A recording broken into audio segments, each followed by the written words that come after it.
Wow, is this some good news? Christopher Owens, who you might remember was the frontman of the band Girls, this is in the late 2000s, early 2010s, has announced that he's releasing his first solo album in 9 years. And when it comes to Christopher Owens, this is a career that I've always looked at with great interest. I'm a huge Christopher Owens fan. In fact, when it comes to singer-songwriters and bands that I would consider to be my favorite of the past, say 15 to 18 years, I would say Girls / Christopher Owens is probably in my top 5. And this is basically any genre. I have that much admiration for this man's singer-songwriter ability, his ear for production, and his overall musicianship. Everything from the messages in his songs to the execution and the different past influences that he draws from. Well, again, Christopher Owens is about to release a new album called I Want to Run Barefoot Through Your Hair. Now, there are so many thoughts that are coming to mind when I think about this upcoming album release, because this is one of the more complicated and interesting stories in modern rock music.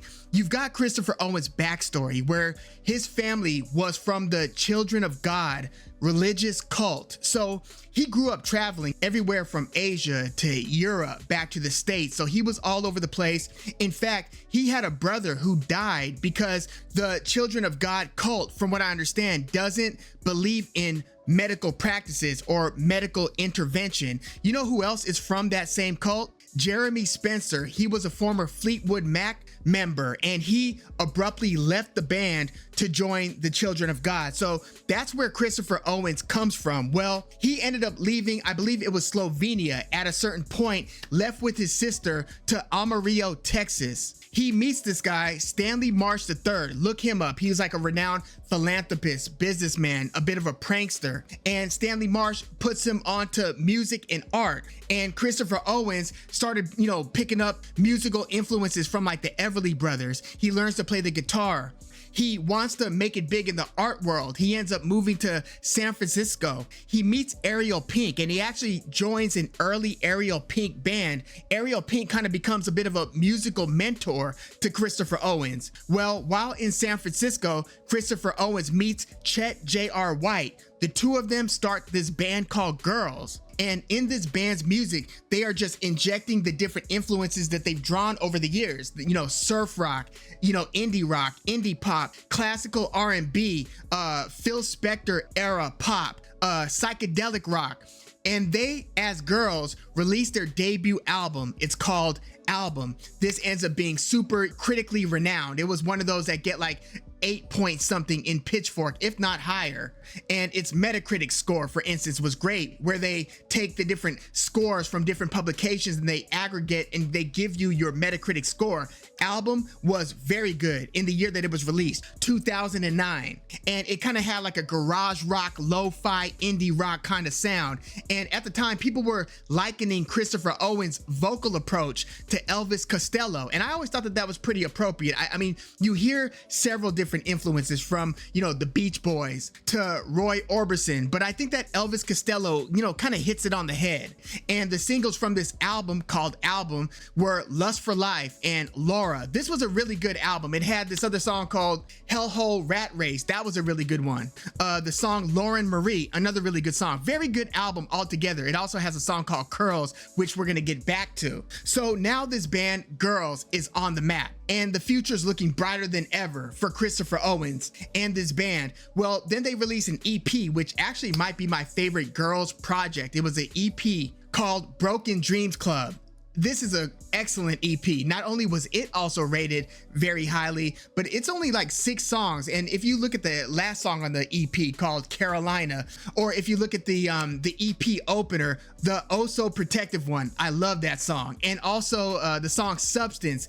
I mean, there isn't a weak song on this EP. So by this point, they have even more momentum going into their 2011 follow-up album called Father, Son, Holy Ghost. This might be the Girls' high watermark. It was one of the highest rated albums of the year, and it was like near the top of so many different publications' albums of the year for 2011. Like, I think Pitchfork had it number 5 best album of the year for 2011. So this was a phenomenal album. It had this opener called Honey Bunny. If you remember, Honey Bunny was a phrase that they used in Pulp Fiction. But yeah, this was like a super surf rocky album opener. Such a fun song. And then track 2, Alex. I love that song too. Just the guitar riff. I like My Ma. I like Vomit. In this album, they started to incorporate more soulful female vocals. Like if you remember Dark Side of the Moon by Pink Floyd, how they incorporate soulful female vocals on Brain Damage, on Great Gig in the Sky, on the Breathe reprise towards the end of Time, and even on the song Time. I thought that that was kind of a play out of the Pink Floyd playbook that girls use for Father, Son, Holy Ghost. Phenomenal album. So at this point, they're just clicking on all cylinders. I remember going to Coachella 2012 and girls performed there. And out of everybody that I saw, I mean, this was the same year as Snoop Dogg, Dr. Dre with the Tupac hologram. Girls was by far my favorite performance of that Coachella weekend. Again, this is 2012. And when is Coachella? It's like in March, April, right? So this is like March, April 2012. July 2012, I remember I was at work and I was just opening like a music website, probably Pitchfork or something like that, Consequence of Sound, Stereo Gum, one of those. And I read that the band Girls is disbanding. This is July 2012, just a couple months after that phenomenal Coachella performance. Again, they're 2 albums and 1 EP in, all the momentum in the world. And I'm reading this article that Girls is disbanding. I was dumbfounded. I was just sitting there, probably like in a catatonic state, just thinking, how can this be? How can you take something that is at this part of the band's career trajectory and choose now to be the time when you disband? Like, what the hell is going on? I mean, I was so disappointed. I remember just sharing this with like my friends and families like Chet, and we were all just mystified at what was happening. I mean, I remember being nearly equally upset when I heard that Jade Castrinos was leaving Edward Sharpe and the Magnetic Zeros. But after the announcement of Girls disbanding, it was announced that Christopher Owens would be starting his solo career, and he was leading with this album called Lisandre. So Lisandre comes out. It was a pretty good album. I didn't like it as much as either of the Girls album, but it wasn't bad. It had some interestingly high points. It had this musical, acoustic, almost Celtic, folkish, medieval sounding theme, like an instrumental theme that played throughout the album, like between every 3 or 4 songs. And so it was interesting. And then he releases another album the next year called New Testament. So it's like, okay, you've got 2 solo Christopher Owens albums. They're pretty good. Again, not quite the caliber of Girls, but you still see some of what made Girls special. You hear it in some of his solo music. Again, he's a gifted songwriter with a very, you could say, derivative singing style. Like, again, you could point out his influences song over song, but he puts it together and packages it in a way where it's just super pleasant, super listenable, even during like the down points or like the more downtrodden, darker musical moments of like the Girls albums. You can still point to the different references. Again, when I hear Father, Son, Holy Ghost, I think Pink Floyd, Dark Side of the Moon era, at least instrumentally, if not songwriting wise. But I'm also noticing as he's releasing these solo albums that he's not really recapturing the interest, the public interest that they had with Girls. Again, Girls was like on. Girls was like about to be the next thing. That's how I felt, especially after that Father, Son, Holy Ghost album. But his albums are kind of going under the radar, which, I mean, that's not a great sign. So the next year, he releases his 3rd solo album called Chrissybaby Forever. And this is the only Christopher Owens solo album that I personally like as much as anything he's released with Girls. This is by far my favorite solo album of his. And again, it's right up there for me with that EP, Broken Dreams Club and Father, Son, Holy Ghost. I'm not even kidding. Like, this album is so damn good, like from top to bottom. Some of my favorites were track 2, Another Loser F Up, the song Heroin, Got Nothing on You. Listen to how good of a crooner type of song that is. That's what I'm talking about with that Roy Orbison, even Elvis Costello. It just sounds like a song from a bygone era, and he sings these songs with such sincerity. It makes you like it makes you like the person. It makes you feel like there's a genuine soul in there. Anybody who's capable of writing anything that makes me feel that happy and that presents itself in that type of a optimistic, positive way, where even like in the darkest of times that there's, you know, there's something, some hope that you could grab onto. That's kind of what he seems to be about, at least musically speaking. Some other standouts were What About Love, Out of Bed, Lazy Head, Selfish Feelings, and then 2 songs later, it gets into this trifecta, these 3 songs that I think is the high point of the album: Susanna, When I Say I Love You, and I Love You Like I Do.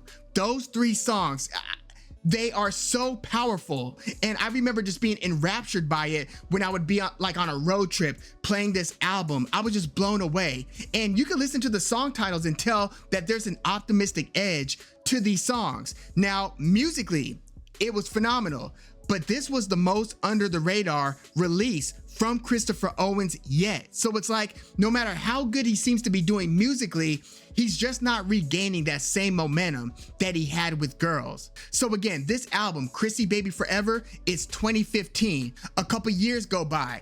Then I hear that he's reassembling a band that he had started before Girls called Curls. This is shortly after he had first moved to San Francisco. So he gets back with these band members that he had before the creation of Girls, and he starts rehearsing with them. Now, at this time, I remember I was shooting a bunch of live concert footage for different bands of different genres. We would basically just be going all over LA, Echoplex, Echo, like all these different venues, shooting with 2 different cameras from 2 different angles, all of these different bands and recording artists. So me and my boy reached out to Curls, seeing if we could get press passes to come and shoot their performance at the Moroccan Lounge here in Los Angeles, and they were totally down. I think I was communicating with Cody from the band Curls, and he was like super dope to deal with. So we were just on the, you know, the email threads. It was all good. We like locked it down. So me and my boy are going out to shoot Curls. I let my brother know because he might be the only person I know who's a bigger Christopher Owens and Girls fan than I am. So I'm like, yo, come out to Moroccan Lounge. Me and my boy George, we're about to shoot this Curls show. And I know my brother had met Christopher Owens at the Casbah in San Diego a few years prior to this. But we all show up at the Moroccan Lounge. Me and my brother were able to meet Christopher Owens and basically chop it up just for a moment with him before the show even started. Like, he was, I think, helping to set up his merch table. And it's no secret that Girls and Christopher Owens and his partner in the band had substance abuse issues throughout the years. Like, that was just a part of their life, really. And I remember our interaction, me, my brother, and Christopher Owens, it had me thinking, he seems like he's kind of back on something. Unless this is just his disposition, there's something going on. And I can't confirm that with certainty, but that was my read on the subject. It's not like I had a long history of dealing with Christopher Owens, so I know what his normal disposition is. I've had a lot of people in my personal life who've dealt with different substance abuse issues, and you kind of read the signs, so to speak, and depending on the behavior, you can even kind of gauge what you guess they might be on. So the show takes place, we shoot the show, and they kill it. It's a beautiful, beautiful set. And we even published one of the songs that we shot on our Seen and Heard TV YouTube channel. In fact, it's still up, like the video's still up.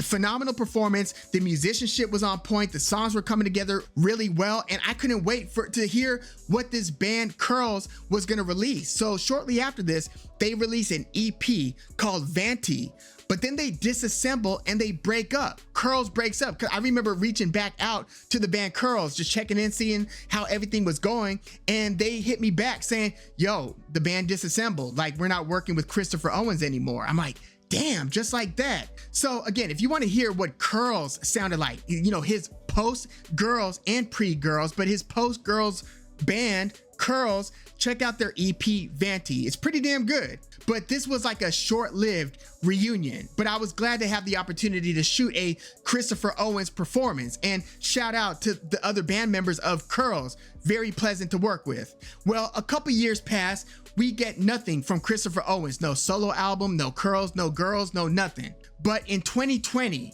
we get hit with the news that his girls band member of the girls duo, Chet J.R. White, passed away at 40 years old. That was so sad to hear. And it wasn't until I read this Guardian article, a new article that they just published a couple weeks ago with Christopher Owens, explaining that they were actually starting to work on some new stuff. They had come back together, they got in the studio, and they were gonna work on some songs. But J.R. White was so messed up that he couldn't stay awake during the recording sessions. Like, he was in pretty bad shape by that time, and he ended up dying shortly after that. And if you couple that tragedy with other things that were going on in Christopher Owens' life, you know, COVID hit the same time, he gets fired from his job, he's basically homeless and then living out of his camper. His camper then gets stolen with his cat in it. So he loses his camper, his cat, his job. And just before this, he gets in a bad motorcycle accident where he gets pretty beaten up. And while he's recovering in the hospital, just in bad physical shape, his fiance of several years leaves him unexpectedly. So to recap, J.R. White, his girl's bandmate, dies. COVID hits. He gets in a motorcycle accident. His wife leaves him. He's homeless. He loses his job. He loses his camper that gets jacked with his cat in it. So everything is just spiraling. And he explains in this Guardian article that he basically hit rock bottom at this point. And it was actually a couple years while this was spiraling. It was actually shortly after that Curl's performance. So this is all taking place basically between 2017, 2018 through about 2020. So it's just this chain of events. And then he reemerges like on Twitter, and he's quite the character, quite frankly, on Twitter. He's a pretty funny personality, and he seems to be like a really, I mean, he's a quirky dude to begin with, but he's got a down-to-earth soul. So he's just been taking it, you know, 1 month, 1 day at a time, and he's been developing these songs to where now he's about to reemerge with this new solo album. Again, this is his first project since the 2017 Curls EP, and it's his first solo album since 2015. So 9 years since Chrissybaby Forever, which again might be my favorite, but it was also, again, the most under the radar Christopher Owens project, which I would urge you to give a listen to. So yeah, this has been a very interesting and a very tumultuous ride for Christopher Owens. Like, I thought that we wouldn't hear from him musically again. And quite frankly, when you look at the history of his life, he is unfortunately one of those musicians where you wouldn't be surprised if you ended up reading that the worst happened. You know what I mean? So he's somebody who, from a personal standpoint, I really pull for. And I really hope that personally, and he seems to be in love. I think he just married his girlfriend, and they seem like they're genuinely in love, which always helps an individual out when you find that type of love. So it's a new relationship. He's married, new songs, a new outlook. And I would urge you also to read that Guardian article where they interview Christopher Owens. Give that a listen. But I hope that personally he's on track. And I hope that musically he gets I hope that this blows up as much as anything from Girls. I hope he's able to get back on that pitchfork and that public radar in the same way that he was in the late 2000s, early 2010s, which isn't an easy thing to do. I mean, it takes a bit of luck. It takes a lot of things coming together for the public to really care about your music in the first place. So you have to kind of catch lightning in the bottle to begin with, to then fall off essentially, and then to reemerge and to get the public to care about you. And it's not even in the context of Girls, the band that you had more than 10 years ago. That's not an easy thing to do, but I hope he's able to somehow defy the odds and to build a lot of momentum career-wise. When he started off with Girls in 2008, 2009, you just looked at him like physically. He looked like a model-esque frontman who you could see building a big fanfare because he had that kind of boyish, Kurt Cobainish look. he doesn't have that anymore. He looks like he's worn a tough life physically, where he might have only aged about like 15 years, but he looks like he has aged more like 20 to 30 years. So again, the odds are somewhat stacked against him, but I really hope that this upcoming album, I Want to Run Barefoot Through Your Hair, picks up a lot of steam, picks up a lot of momentum. It's got 2 singles so far, I Think About Heaven and No Good. Very good song. So musically, it sounds like he's picking up right where he left off. I just hope that it doesn't get buried and go under the radar. But yeah, let me know if you are a fan or at least aware of Christopher Owens and his past band Girls. Again, this was one of my favorite bands, and again, I love that Chrissybaby Forever solo 3rd album from him. Let me know your thoughts about all this in the comments. His new album, by the way, I Want to Run Barefoot Through Your Hair, is dropping on the record label True Panther Records, and it's coming out October 18th. Let me know what you think in the comments, and please like the video, subscribe to the channel if you love music like I do. I'm Woog. Thanks for tuning in.